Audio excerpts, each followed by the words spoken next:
Assalamu alaikum and welcome to Dadi Secondary School channel. I hope you all are doing well. Stay home, stay safe. कहीं घर से बाहर नहीं निकलना, अपने आप को सेफ़ रखना है और अपनी स्टडीज़ को अब आप कंटिन्यू ऑलरेडी कर चुके हैं. And students, we have already learned our first chapter of class 8, that was powder and arms. और मैंने आप लोगों को कुछ असाइनमेंट्स भी दिए थे. आई होप कि आप लोगों ने अपने असाइनमेंट्स कंप्लीट कर लिए होंगे. हमने सबसे पहले जो है वो वर्ड्स मीनिंग और sentences as an assignment I had given you, और इसके बाद फिर हमने क्वेश्चन आंसर्स किए थे. क्वेश्चंस भी मैंने आप लोगों को शेयर कर लिए थे और साथ साथ उसके आंसर्स भी किए थे. And as I told you, we have to do only 5 questions from each chapter, so already we had done those. और इसके बाद हमारे पास एक और एक्टिविटी है, that is reference to context. ये एक्सरसाइज भी है. आज मैं आप लोगों को इनके आंसर्स करवाऊंगी ताकि आप अपनी कॉपीज़ पर इसको कंप्लीट कर दें, और फिर इसके बाद इंशाल्लाह हम we gonna have start our new poem. Okay beta, so reference to the context, may read these lines from the story, then answer the questions. First question is, neither did I, to be sure, he was so loose a talker, yet in the case I believe he was really right.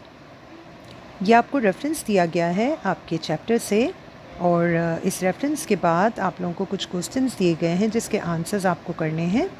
I don't know आप लोगों ने अभी तक books arrange की है, इस chapter की reading की है या नहीं, लेकिन ये कि हम आज इसका reference to the context complete कर लें ताकि आप अपना चैप्टर अपनी कॉपी के ऊपर कंप्लीट कर लें. So the first question is, who thinks this. B is who is so loose a talker. C, what has been talked about that should not have been talked about. And D, what does the captain fear will happen. तो जो आपको reference दिया गया है इसका मतलब ये है कि neither did I, ना मैंने किया. To be sure, he was so loose a talker.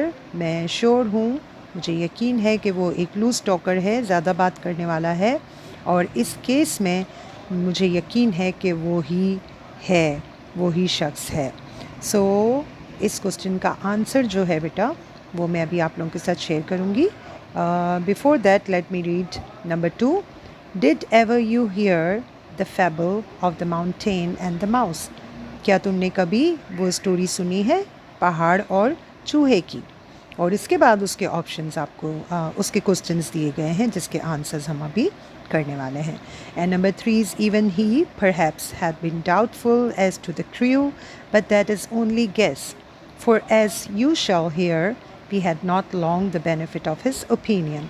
So even he perhaps, शायद वो डाउटफुल है क्रू के सामने, लेकिन ये एक अंदाज़ा है और हो सकता है कि हम सुने कि उसकी ओपिनियन के बहुत ज़्यादा बेनिफिट्स नहीं थे.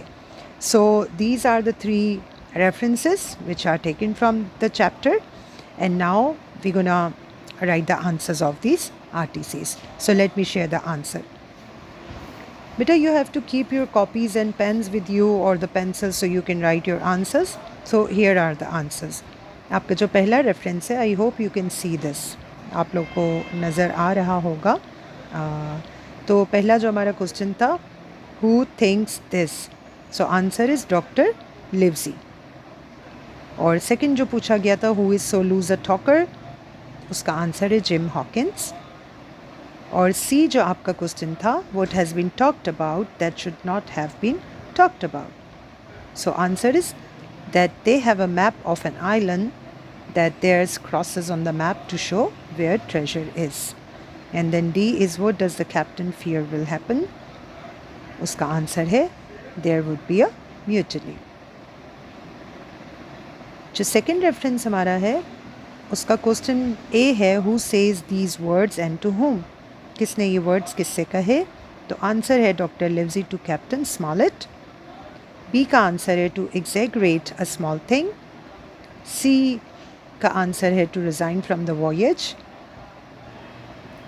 And then let's quickly move to number 3 reference. Number 3 पे हम लोग मूव कर गए, और नंबर 3 का जो फर्स्ट क्वेश्चन है, हु इज़ दिस अबाउट, तो उसका आंसर है this is about the arrangement of the birds and the hammock.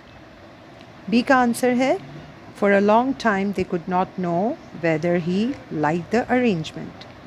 और C का आंसर, क्योंकि 3 ऑप्शंस यहाँ बेटा बुक में दिए गए हैं, let me show you once again. He might have had doubts about the honesty of the crew, but he was gone before I could ask him. Number 2, he probably had doubts about the crew, but I never got to ask him. And number 3, I didn't get to find out his opinion of the crew before he left. और आपका जो question था है वो है which of these sentences best paraphrase the quote above. तो बेटा इसका आंसर जो है वो है number 3, quote number 3, this one. Let me show you this one, quote number 3. ये आपकी एक्सरसाइज बेटा RTC आपका रेफरेंस टू द कॉन्टेक्स्ट यहाँ पे एंड होता है. मैंने आपसे क्वेश्चंस भी शेयर कर लिए और मैंने आपसे आंसर्स भी शेयर कर लिए. ओके बेटा, so you have to write all the answers in your copy, and if you have any question you can ask me. Goodbye for now, and very short I will inshallah appear with a new video, and we're going to start our new poem. Allah Hafiz, take care.